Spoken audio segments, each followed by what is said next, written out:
You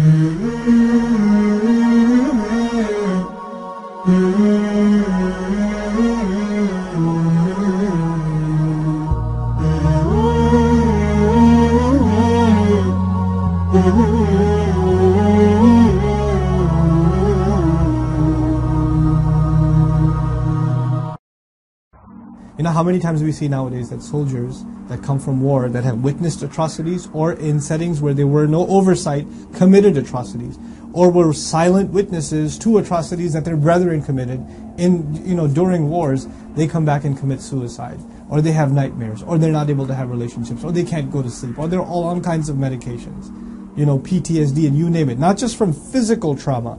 Physical trauma is something else, but just from the emotional trauma of what they've experienced, or what they may have even had to do, or they did and got away with. Well, they got away with it in the sense of the authorities and the government and all of that, but their insides have been damaged. They don't have any peace anymore, and they can't live with that. There are people who commit any and all kinds of crimes, not just against other human beings, but people like, for example, nowadays, subhanAllah, there are people that are in the entertainment industry, they're in the music industry, they're, and maybe they're not even the top celebrities, but people that are in a particular kind of industry that has to do with just sinning and just wrongdoing. They're in the clubbing industry, they're in one of these dirty industries.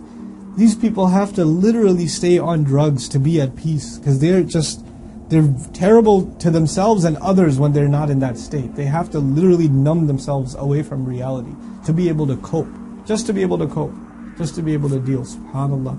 Allah says people who truly have found faith, they've found something they could not find in a club, they could not find it at a party, they could not find it in a drug, they couldn't find it in alcohol, they couldn't find that peace anywhere.